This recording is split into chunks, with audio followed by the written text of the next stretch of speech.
உருவெடுத்த தாய், என் மன ஏடுகளையும் பாட ஏடுகளையும் திறந்து வைத்த அறிஞர் பெருமக்கள், இந்த நிகழ்வில் கலந்து கொண்டிருக்கிற எங்களை எல்லாம் மேடை ஏற்றி அழகு பார்த்த எங்கள் மூத்த ஆசிரியர் தமிழ் திரு சேது மாதவன் அவர்கள், தமிழ் மாணவர்களை உருவாக்கிய முத்தியாப்பள்ளி மேல்நிலைப்பள்ளியினுடைய ஓய்வு பெற்ற தமிழாசிரியர் அருமைக்குரிய சகோதரர் கண்ணன் அவர்கள், ஆசிரியர் பாண்டியன் அவர்கள், லட்சுமணா சங்கியிலே பணியாற்றி ஓய்வு பெற்ற தோழர் ரவீந்திரன் உள்ளிட்ட இந்த நிகழ்வில் கலந்து கொண்டிருக்கிற அனைவருக்கும் என் அன்பான வணக்கங்கள். பொதுவாக நான் பங்கேற்கும் நிகழ்வுகளில் என் துணைவியார் கலந்து கொள்வதில்லை. இந்த நிகழ்வில் அவரும் வந்திருக்கிறார். எனது இன்பத்துள்ள நிகழ்வுகளில் பங்கெடுத்துக் கொண்டு நண்பர்களே, இந்த நிகழ்வு எனக்கு மிகவும் மன நிறைவையும் மன நெகிழ்வையும் தரக்கூடியது. காரணம் என்னவென்றால், என்னதான் ஊர்க்குருவி உயர பறந்தாலும் இரவு பொழுதில் கூட்டிற்கு வந்து ஆக வேண்டும் என்பதை போல, நான் மதுரை செந்தமிழ் கல்லூரியிலேயே தமிழ் பேராசிரியராக பணியாற்றினாலும் கூட என்னை வளர்த்தெடுத்த பாரதி தமிழ் இலக்கிய பேரவைக்கு வருவதும் இங்கே உங்களோடு நான் கலந்து பேசுவதும் எனக்கு மிகுந்த மன நிறைவை தருகிறது. உண்மையிலேயே கண்ணுக்கு மையழகு, கவிதைக்கு பொய்யழகு, திருப்பதிக்கு லட்டு அழகு, பழனிக்கு பஞ்சாமிரம் அழகு, கம்பத்திற்கு அழகு பாரதி தமிழ் இலக்கிய பேரவை மட்டும்தான் என்பதில் நான் உறுதியோடு இருக்கிறேன்.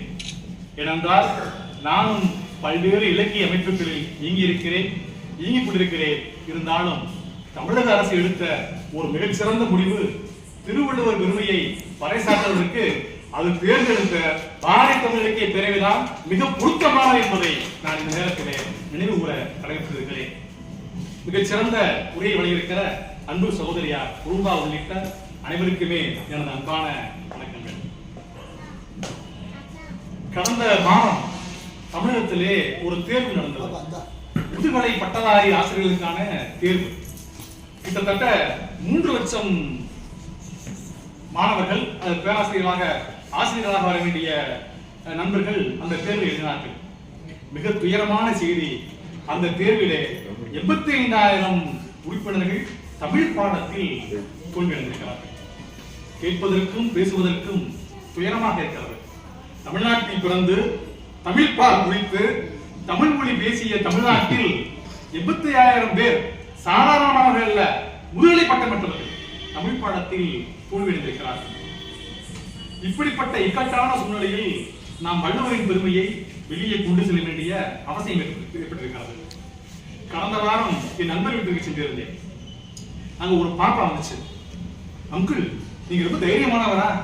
ஏன் பாப்பா கேட்கிற? இல்ல, எங்க அம்மா சாப்பிட சொன்னாங்க, நீங்க வேண்டாம்னு சொல்லிட்டீங்க, அப்ப நீங்க தைரியமானவர் தான். ஏன் பாப்பா அப்படி சொல்ற? இல்ல, நான் சாப்பிட மாட்டேன்னு சொன்னா எங்க அம்மா என்னைய ஒரு பூச்சாண்டி பிடிச்சு கொடுத்துருவாங்க. அந்த பூச்சாண்டி கையில ஆணி வச்சிருப்பாரு, என் கண்ணை தோண்டி எடுத்துருவாரு அப்படின்னு சொல்லி எங்க அம்மா பூச்சாண்டி பிடிச்சு போயிருவாங்க. ஆனா நீங்க அதெல்லாம் விட்டு தைரியமா இருக்கீங்க. பூச்சாண்டியா? யாருமா அந்த பூச்சாண்டி?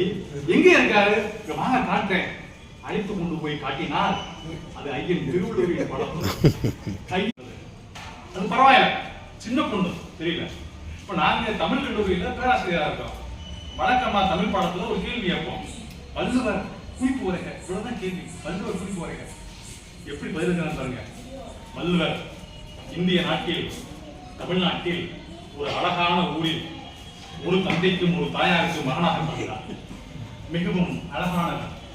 அவர் இளமையிலேயே நன்றாக பாடங்களை படித்திருந்தார். அவர் பாடல்கள் எழுதுவதில் சிறந்தவராக இருந்தார். பல நூல்களை இயற்றினார். வயது முதிர்வின் காரணமாக ஒரு நாள் இறந்து போனார். இது வள்ளுவர் பற்றிய குறிப்பு. எவ்வளவு தெளிவா இருக்க பாருங்க. எங்க பிறந்தாரு, யாரு, என்ன விவரம் எதுவுமே இல்லை. இப்படிப்பட்ட சூழல் இன்றைக்கு இருந்து கொண்டிருக்கிற போது பாரதியை பற்றி, வள்ளுவரை பற்றி நாம் தொடர்ந்து பேசுவதற்கான களத்தை எங்கள் பெருமைக்குரிய அண்ணன் பாரதன் கம்பத்தில் உருவாக்கியிருக்கிறார். அவர் ஒரு இலக்கிய வயல். அந்த வயலில் எந்த விதை விளைந்தாலும் உழைக்கும். அப்படி உழைத்தான் தான் பாரதனுடைய வயலில், இலக்கிய வயலில் விதையாக விழுந்து இன்றைக்கு உழைத்திருக்கிறேன் என்று சொன்னால் பாரதிய தமிழ் இலக்கிய பேரவைக்கும் எனது அருமை சகோதரியாருக்கும் பாரத மன்னனுக்கும் நான் இன்றைக்கும் கடமைப்பட்டேன். அந்த உணர்வோடு இன்றைக்கு வள்ளுவரை பற்றிய சில செய்திகளை உங்களோடு பகிர்ந்து கொள்ள விருப்பமாக இருக்கிறேன். வள்ளுவன் நீங்க யோசிச்சு பாத்தீங்கன்னா, இந்தியாவுடைய 2 பெரும் இதிகாசங்கள் ராமாயணம், மகாபாரதம். இரண்டுமே சமய சார்பான நூல்கள். அது மட்டுமல்ல, உலகத்தின் பழமையான கிரேக்க நாட்டில் தோன்றிய இலக்கியங்கள் அனைத்துமே சமய சார்புடையது. தமிழினுடைய முதல் இலக்கண நூலான தொல்காப்பியத்திலும் சமய சார்பு இருக்கிறது. ஆனால் திருக்குறளில் மட்டும்தான் எந்த இடத்திலும் எந்த சமய சார்பும் எந்த இனச்சார்பும் எதுவுமே இல்லாமல் ஒரு ஒப்பற்ற நூல் வந்திருக்கிறது என்று சொன்னால் அது திருக்குறள் மட்டும்தான். அதனால்தான் திருக்குறள் உலக பொதுமறை என போற்றப்படுகிறது. அது மட்டுமல்ல, 1908 அண்ணல் காந்தியடிகளுக்கு ஒரு கடிதம் வருகிறது. அந்த கடிதத்தில் ஒரு 6 குறள்கள் எழுதப்பட்டிருக்கிறது. இன்னா செய்தாரை ஒருத்தல் அவனான நன்மையும் செய்துவிடல், பிறர்க்கின்னா முற்பகல் செய்யும் தமக்கின்னா பிற்பகல் தானே வரும் என்று குறிப்பிட்ட ஒரு 6 குறட்பாக்கள் வருகிறது. அந்த குறட்பாக்களை படித்துவிட்டு ஒரு மனிதர் அந்த குறட்பாக்களை அப்படியே குஜராத்திய மொழியில் மொழிபெயர்க்கிறார். குஜராத்தி மொழியில் மொழிபெயர்த்து அனைவரையும் படிக்க செய்கிறார். படிக்க செய்துவிட்டு மீதமும் அந்த கடிதத்தை எழுதிய அந்த நபருக்கு இவர் கடிதம் எழுதுகிறார். எப்படி உங்களுக்கு இந்த குறட்பாக்கள், இந்த 6 பாடல்கள் கிடைத்தன, எங்கிருந்து நீங்கள் தேடி பிடித்தீர்கள் என்று கேட்கிறார். கடிதம் எழுதியது யார் தெரியுமா? இந்த உலகத்தினுடைய மிக முக்கியமான நாவல், முக்கியமான புத்தகம் போரும் அமைதியும் என்ற புத்தகத்தை எழுதிய டால்ஸ்டாய் எழுதிய கடிதம். அந்த கடிதம் யாருக்கு எழுதியிருக்கிறார்? மகாத்மா காந்திக்கு எழுதியிருக்கிறார். இருவருக்கும் இடையே கடித தொடர்பு ஏராளமாக இருக்கிறது. இந்த கேள்வியை பாரதி காந்தியடிகள் டால்ஸ்டாயிடம் கேட்டபோது டால்ஸ்டாய் கடிதம் எழுதுகிறார். அண்ணல் காந்தியடிகளே, இந்த குறளுக்கு சொந்தமானவர் வேறு யாரும் இல்ல, உங்க நாட்டில தமிழ்நாட்டில் பிறந்த ஒரு கவிஞர். அவரது பாடல்களில் இருந்துதான் உங்களுக்கு தேவையான கருத்துக்களையும் அகிம்சை கருத்துக்களையும் நான் தொடர்ந்து எழுதி கொண்டிருக்கிறேன். ஒருவேளை அடுத்த பிறவி எங்களுக்கு வருமானால் நான் இந்தியாவில் தமிழ்நாட்டில் தமிழனாக பிறக்க விரும்புகிறேன் என்று சொல்லி டால்ஸ்டாய் எழுதுகிறார். அதை அறிந்துவிட்டு அண்ணனும் துடிக்கிறார். அடுத்த பிறவிகள் நானும் தமிழ்நாட்டில் பிறந்து தமிழ் படிக்க வேண்டும், திருக்குறள் படிக்க வேண்டும் என்று சொல்லிவிட்டு அன்றைய நாளிலேயே தமிழ் படிக்க துவங்கியதாக சொல்வார். அது மட்டுமல்ல, இத்தாலி நாட்டிலிருந்து தமிழ்நாட்டிற்கு மதத்தை பரப்புவதற்காக ஜூயு போப் வருகிறார். அந்த நாடு அவருக்கு ஊதியம் கொடுத்து தமிழ்நாட்டிற்கு அனுப்புகிறது. தமிழ்நாட்டிற்கு வந்தவர் தமிழ் மொழி படிக்க வேண்டும். தமிழை படித்துவிட்டு அவர் வாசித்த புத்தகம் திருவாசகம், நாலடியார், திருக்குறள் மூன்றையும் படித்துவிட்டு அவர் செய்த முதல் வேலை திருக்குறள், நாலடியார், திருவாசகத்தை ஆங்கிலத்திலும் லத்தீன் மொழியிலும் மொழியாக்கம் செய்தார். திருவாசகத்தை படித்துவிட்டு அவர் வடித்த கண்ணீர் இருக்கிறதே, அது ஆறாக பெருகி ஓடும். திருவாசகத்திற்கு உருகாரா, ஒரு வாசகத்திற்கு உருகா என்று தேம்பி தேம்பி அழுதவர். அந்த நாட்டிலிருந்து இவருக்கு ஒரு ஓலை குறிப்பு வருகிறது. நீங்கள் இட்ட பணியை செய்யாமல் வேறொரு பணியை செய்து கொண்டிருக்கிறீர்கள், உடனடியாக நாடு திரும்புங்கள் என்று சொல்லி அந்த நாட்டிலே குற்றவாளியாக அந்த கூண்டிலே நிறுத்தப்படுகிறார் ஜூயு போப் அவர்கள். எல்லா விசாரணையும் முடிந்து விட்டது. முடிந்த பிறகு அந்த நீதிபதி சொல்கிறார், உங்களுக்கு தீர்ப்பு அடுத்த வாரம் என்று சொல்லிவிட்டு இறங்கி வைக்கிறார். அந்த ஜூயு போப்பை கூப்பியா, நீ என்ன புத்தகம் படிச்ச, அந்த புத்தகத்தை குடியா கேட்கிறார். திருவாசகம், நாலடியார், திருக்குறளை ஜூயு போப் அந்த நீதிபதியிடம் கொடுத்து விட்டு வீட்டுக்கு சென்று விடுகிறார். ஒரு வாரம் கழித்து மீண்டும் அந்த சபை கூடுகிறது, நீதிமன்றம் கூடுகிறது. அப்போது அந்த நீதிபதி எழுந்து நின்று சொன்னார், ஜூயு போப் அவர்களுக்கு வணக்கம். ஒரு நீதிபதி குற்றவாளியாக நிறுத்தப்பட்டிருக்கிற ஜூயு போப் அவர்களை பார்த்து, ஜூயு போப் அவர்களே வணக்கம், ஒருவேளை நான் இந்தியாவிற்கு மதம் பரப்பும் வேலைக்கு சென்றிருந்தால் நீங்கள் செய்த அதே தவறை நானும் செய்திருப்பேன். இது எந்த விதமான சமய சார்புடையும் அல்ல. உலக மக்கள் அனைவருக்கும், எல்லா ஜாதி, எல்லா மதம், எல்லா மொழித்தவருக்கும் இணக்கமான குரல், இணக்கமான நாரடியார், இணக்கமான திருவாசகம். இது எந்த மாற்று கருத்தும் இல்லை என்று சொல்லி ஜி.யு. போப் அவர்களை விடுதலை செய்ததாக ஆவணம் இருக்கிறது. அப்பேற்பட்ட குரல் திருக்குறள். அது மட்டுமல்ல, எங்கள் மதுரை 4ஆம் தமிழ்ச்சங்கம் வள்ளல் பாண்டித்துரை தேவர் அவர் மதுரைக்கு வந்தா ஓய்வு எடுக்கக்கூடிய இடம் தான் இப்ப இருக்கிற செந்தமிழ் கல்லூரி. ஒரு முறை மதுரைக்கு வருகிறார், ஓய்வு எடுத்துக் கொண்டிருக்கிறார். உங்களை போன்ற தமிழ் அறிஞர்கள்லாம் வந்து, ஐயா திருக்குறளை பத்தியும் கம்பராமாயணத்தை பத்தியும் நீங்க ஒரு சொற்பொழிவு செய்யணும் கேட்கிறாங்க. அப்படியா, செஞ்சிருவோமே இவருட்டு புத்தகம் கேட்கிறார். மதுரையில, தமிழ் வளர்த்த மதுரையில திருக்குறளும் இல்ல, கம்பராமாயணம் இல்ல. தமிழுக்கு கதி கம்பராமாயணம், திருக்குறள் கிடையாது. என்னையா தமிழ் வளர்த்த மதுரையில இல்லையா என்று சொல்லிவிட்டு அவர் தான் ஓய்வெடுக்க வேண்டிய அந்த அரங்கத்தை, அந்த அரண்மனையை பின்னாளில் தமிழ் மொழி படிப்பதற்கான பள்ளிக்கூடமாக, கல்லூரியாக மாற்றுகிறார். பாண்டியன் வாசக சாலையாக மாற்றுகிறார். உங்களுக்கு தெரியுமா, உலகத்திலேயே, இந்தியாவிலேயே முதல் முறையாக ஸ்காலர்ஷிப் சொல்றீங்களா, கல்வி உதவித்தொகை, கல்வி உதவித்தொகை கொடுத்து மாணவர்களுக்கு தமிழ் பயிற்றுவித்த ஒரே மனிதர் வள்ளல் பொன் பாண்டித்துரை. அவர்தான் தமிழ் மொழிக்காக தன் இடத்தை கொடுத்து அந்த மாணவர்களுக்கான அனைத்து உபகாரங்களையும் செய்து தமிழ் படிக்க வைத்தார். திருக்குறளையும் கம்பராமாயணத்தையும் அந்த பாண்டியன் பதிப்பகத்திலே பதிப்பிக்க செய்தார். இப்படி திருக்குறளுக்கென்று மிகச்சிறந்த சிறப்புகள் பல 100 உண்டு. இன்றைக்கு நாம் பேச வேண்டிய தலைப்பு திருக்குறளில் வேளாண்மை சிந்தனை.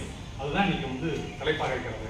தம்பி, ஒரு நாட்டிற்கு பாதுகாப்பானது, அரணாக இருக்க வேண்டியது எது என்று ஒரு கேள்வி கேட்டால் நம்ம சொல்லுவோம். நம்ம பழைய ஆளா இருந்தா சொல்லுவேன், யானைப்படை, குதிரைப்படை, கப்பற்படை, தேர்ப்படை சொல்லுவேன்.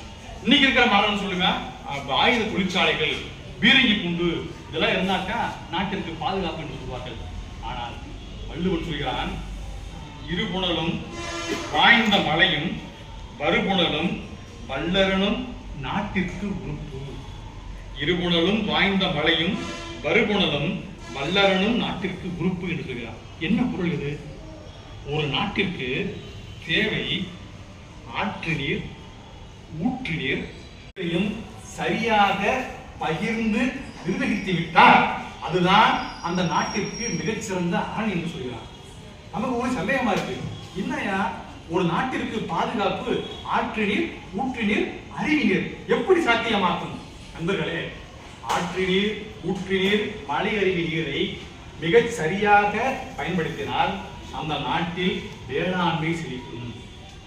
வேளாண்மை செழித்தால் மக்கள் வளமாக இருப்பார்கள்.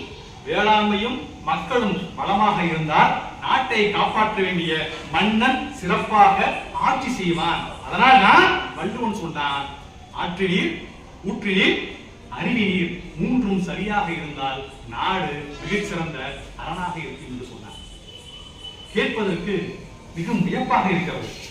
ஆனால் இன்றைக்கு நம் நாட்டில் நடந்து கொண்டிருப்பது என்ன தெரியுமா? 1960, 61களில் இந்தியாவில் 9.36 லட்சம் ஹெக்டேர் குளத்து பாசனம் பயன்படுத்தப்பட்டது. அதே 22, 23ஆம் ஆண்டுகளில் 3 லட்சமாக குறைந்திருக்கிறது. 9 புள்ளி இருந்த குளத்து பாசனம் இன்றைக்கு 3 புள்ளியாக குறைந்திருக்கிறது. அது மட்டுமல்ல, இந்தியாவிலேயே குளத்தை ஆக்கிரமிப்பு செய்வதில் முதல் மாநிலம் எது தெரியுமா? தமிழ்நாடு.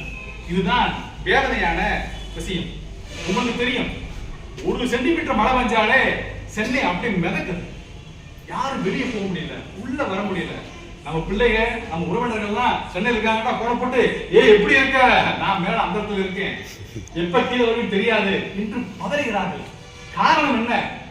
குளங்களை எல்லாம் ஆக்கிரமித்து வீடுகளாக மாற்றி விட்டார்கள்.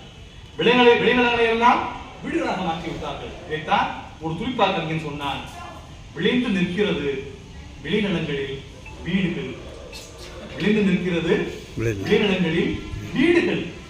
விளைநிலங்களில் வேளாண்மை வளர வேண்டும், வேளாண்மை பெருக வேண்டும். ஆனால் துரதிர்ஷ்டம், இந்திய நாட்டில் வீடுகள் வளர்ந்து கொண்டிருக்கிறது என்று சொல்கிறார். எனக்கு நன்றாக தெரிகிறது, உங்களில் பலருக்கு தெரியும். கம்பத்தில் மேற்கு மலை தொடர்ச்சியின் அடிவாரத்தில் தாத்தப்பன் குளம், தாத்தப்பன் குளம் என்று இன்றைக்கு பெயர் இருக்கிறது. நீங்க போய் பாருங்க, தாத்தப்பன் குளத்துல ஒரு குளம் என்பதற்கான அடையாளம் எதுவாக இருக்கிறதா? எதுவுமே இல்லை. அண்ணனுக்கு நல்லா தெரியும், தாத்தப்பன் குளத்துல தண்ணி நிறைஞ்சு சேரவாய்க்கா ஓடையில தண்ணி வந்து இங்க இருக்கிற வீரநாயகன் குளத்துக்கு வந்து அங்கிருந்து சின்ன வாய்க்காலுக்கு போய் பெரிய வாய்க்காலுக்கு போய் போவதாக சொல்கிறார்கள். இன்றைக்கு தாத்தப்பன் குளத்தையே காணவில்லை. இப்படி தமிழ்நாட்டில் காணாமல் போன குளங்கள் அதிகம். உங்களுக்கு தெரியும், அஜித்குமார் நடிச்ச படம், அந்த படத்துல அத்திப்பட்டி என்ற ஒரு ஊர், அந்த ஊரு எழுத்துல மட்டும் தான் இருக்கும், அந்த ஊரை காணாம் என்பதை போல இன்றைக்கு காணாமல் போன குளங்களும் காணாமல் போய் கொண்டிருக்கிற குளங்களும் அதிகமாக இருக்கிற சூழல் இன்றைக்கு இருக்கிறது.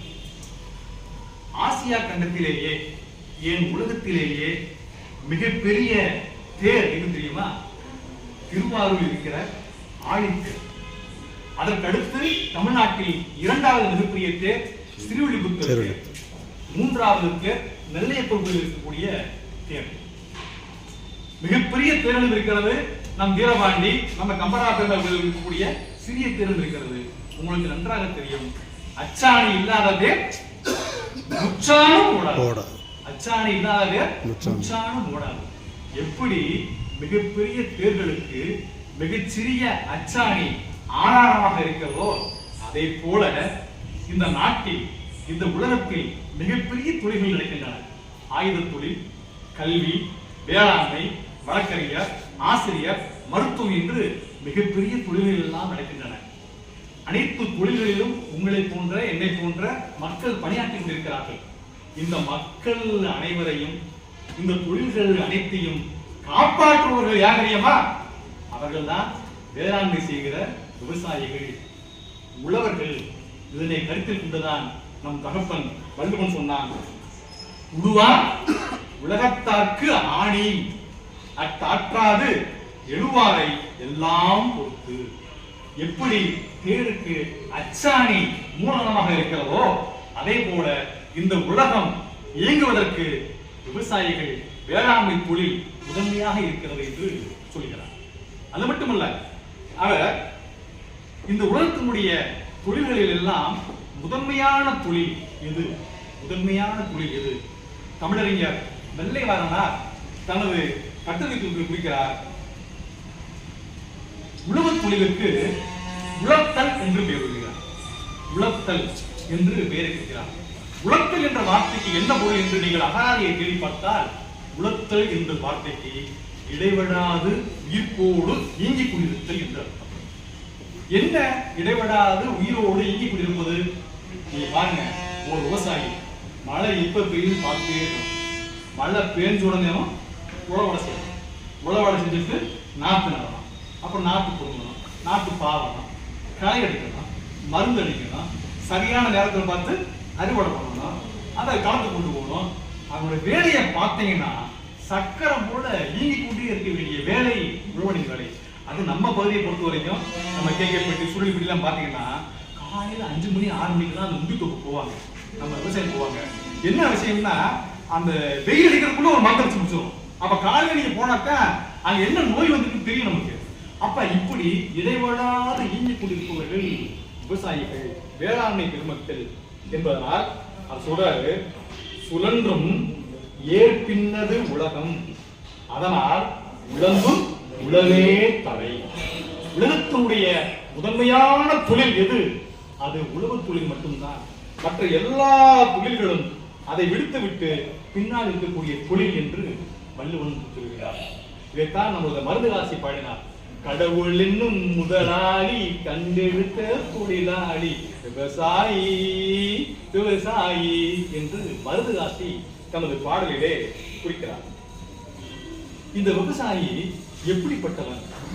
இந்த விவசாயிக்கு மட்டும்தான் இரக்க குணம் என்று உண்டு என்று வள்ளுவன் சொல்கிறார். இப்ப மற்றவங்களுக்குலாம் இல்லையா? மற்றவங்களுக்குலாம் இருக்கு.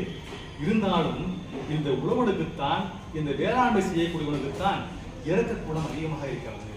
எப்படி அவனுக்கு இரக்க குணம் அதிகமாக இருக்கிறது என்று சொன்னால் சொல்கிறான், இரவா இறப்பாக்கு ஒன்று ஈவர் கரவாது கை செய்தும் மாலை அவர்.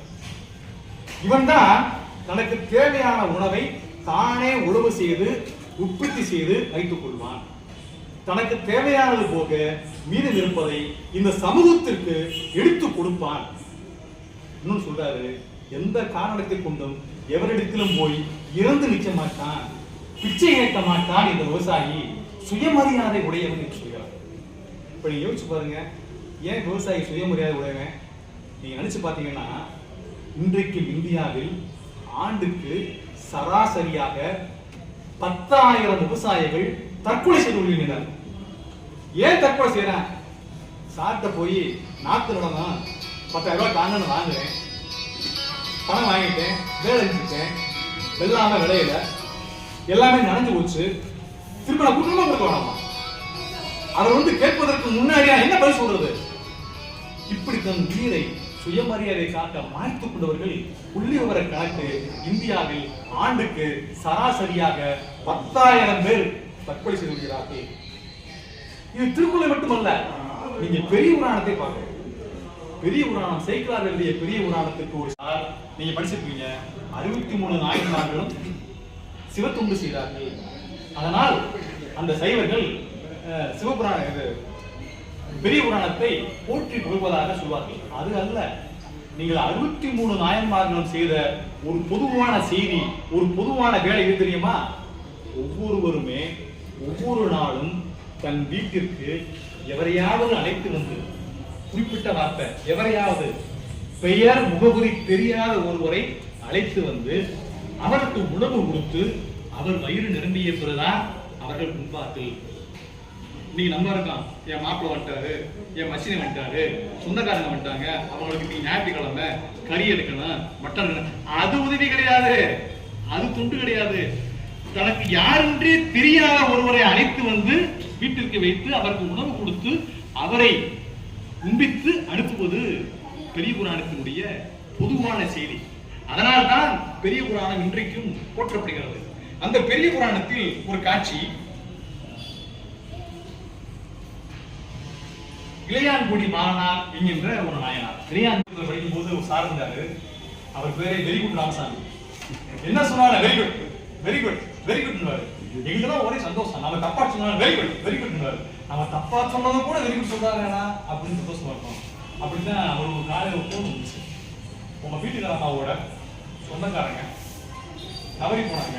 Very good very good very good very good very good very good very good முடிஞ்சா பிரச்சனை முடிஞ்சா? ஏயா என் சொந்தக்கார பகிர்வான வார்த்தையை கூட எந்த நேரத்தில் எந்த அளவு பயன்படுத்த வேண்டும் என்ற வரையறை நமக்குள் இருக்கிறது. பெருமக்களே, இந்தியாவுடைய வேளாண் பரப்பு இன்றைக்கு நாள்தோறும் ஒவ்வொரு நாளும் குறைந்து கொண்டே வருகிறது. உங்களுக்கு தெரியும், பாரதி வாழ்ந்த காலத்தில் இந்திய மக்கள் தொகை 30 கோடி, இன்றைக்கு 100 கோடியை தாண்டிட்டு 140 நெருக்கி வந்துருச்சு. அப்ப 30 கோடி மக்கள் இருந்த போது இருந்த நிலம்தான், நிலப்பரப்பு தான் இன்றைக்கும் இருக்கிறது. அப்ப 140 கோடி மக்களுக்கும் தேவையான உணவை உற்பத்தி செய்யக்கூடியவர்கள் யார்? உழவர்கள், விவசாயிகள். ஆனால் அந்த உழவர்களுடைய நிலைமை எப்படி இருக்கிறது? உலக வேளாண்மையில் இந்தியா 2வது இடத்தை பிடிக்கிறது. உலகத்திலேயே அதிக அளவு வேளாண்மை செய்யக்கூடிய நாடுகளில் 2வது இடத்தில் இந்தியா இருக்கிறது. சூரினா என்கின்ற ஒரு நாடு, அந்த நாட்டினுடைய மொத்த நிலப்பரப்பு 0.53. அந்த நாட்டினுடைய மக்கள் தொகை 5,39,277. ஆனால் அந்த மக்கள் தொகையில் இருக்கிற 12% மக்கள் அந்த நாட்டில் வேளாண்மை தொழில் செய்கிறார்கள்.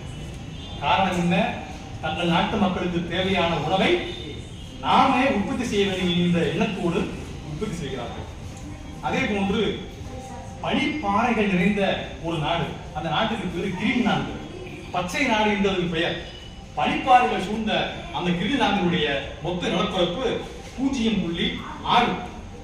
அந்த நாட்டு மக்கள் தங்களுக்கு முதன்மையான தொழிலாக வேளாண்மையை செய்கிறார்கள். அதே போல பாலைவன நாடு எகிப்து, அது 2011ஆம் ஆண்டு அந்த நாட்டினுடைய விவசாய நிலப்பரப்பு 16%, வெறும் 16%. ஆனால் அதே நிலப்பரப்பு 2013ஆம் ஆண்டில் 3.89% உயர்ந்திருக்கிறது. ஒரு பாலைவன நாடு தங்களது நாட்டினுடைய வேளாண்மை நிலப்பரப்பை அதிகப்படுத்திக் கொண்டிருக்கும் போது இந்தியா என்கின்ற மிகப்பெரிய ஜனநாயக நாடு, வேளாண்மை நாடு, இந்தியாவின் நிலப்பரப்பை, விவசாய பரப்பை இழந்து கொண்டிருக்கிறது. இது எங்கு போய் முடியும் என்பதை நாம் தான் யோசித்து பார்க்க வேண்டும். உங்களுக்கு தெரியும், இந்தியாவுடைய முதுகெலும்பு விவசாயம். இந்தியாவுடைய முதுகெலும்பு விவசாயம். ஆனால் அந்த விவசாயிகள் முதுகெலும்பை தூக்கி நிமிர்த்து நேராக இருக்கிறார்களா? இல்லையே. குனிந்த முதுகெலும்பு மேலும் குனிந்து கொண்டே போகிறதை தவிர அவர்களால் நிமிர்க்க முடியவில்லை. இதைத்தான் ஒரு கவிஞன் பதிவு செய்தார். எப்படி தைத்தாலும் கிழிகிறது இந்திய விவசாயம், எப்படி தைத்தாலும் கிழிகிறது இந்திய விவசாயம் என்று சொன்னார். என்ன காரணம்? நம்ம நாட்டுல பல இயற்கை சூழல், பல இயற்கை ஏமாற்றங்கள் இருக்கு. மறுபடியும் சொல்றேன், கெடுப்பதும் கெட்டார்க்கு சாராய் மற்றாங்கே எடுப்பதும் எல்லாம் மழை. பெய்ய வேண்டிய நேரத்தில் மழை சரியாக பெய்யாமல் விவசாயிக்கு மிகப்பெரிய ஏமாற்றத்தை தரும். காலம் கடந்து பெய்து அது விவசாயிக்கு ஏமாற்றத்தை தரும். எப்போதாவது ஒரு நேரம் வந்து நல்ல நேரத்தில் பெய்து அவனுக்கு சிறிய வருவாயை கொடுக்கும். பெரிய ஏமாற்றத்தை தொடர்ந்து இந்த சந்திப்பிருக்கிறது. சரி, உங்களுக்கு தெரியும், ஒரு 10-15 ஆண்டுகளுக்கு முன்பு தமிழ்நாட்டில் நடந்த ஒரு பெரிய அவலம்.